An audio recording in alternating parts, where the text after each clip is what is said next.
আজকের বার্থডে পার্টিতে যা হলো আমার বাড়িতে তো জানাতেই পারবো না, কিন্তু তোমাদের সাথে শেয়ার করতেই পারি। আজ ছিল একাদশী, আর এদিনে আমাদের বাড়িতে দুবার করে পুজো হয়। চান করে প্রথমে বাড়িতে পুজো দিলাম, তারপর চলে গেলাম আমাদের মনসা মন্দিরে। মন্দিরে পুজো দিয়ে সবাইকে প্রসাদ বিতরণ করে চলে এলাম বাড়ি। তারপর আমাকে জোর জবরদস্তি পাঠিয়ে দেওয়া হলো সেলুনে ভাইয়ের চুল কাটানোর জন্য। বাড়িতে এসে দেখি বিল্লা মহারাজা কুম্ভকর্ণের মতো ঘুমোচ্ছে। ওদেরকে ডিস্টার্ব না করে আমি বসে গেলাম খেতে।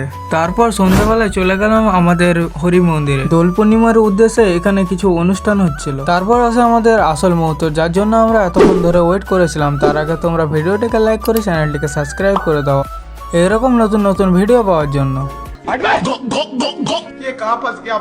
বার্থডে সেলিব্রেশনের নাম করে এরকম মানসিক টর্চার তোমাদের বন্ধুদের সাথেও করে থাকলে তোমরা কমেন্ট করে জানাও। তারপর কিছুক্ষণ পালা কীর্তন শোনার পর আমি চলে এলাম বাড়ি। তোমাদের সাথে দেখা হচ্ছে নেক্সট ভিডিওতে, ততক্ষণের জন্য টাটা, বাই বাই।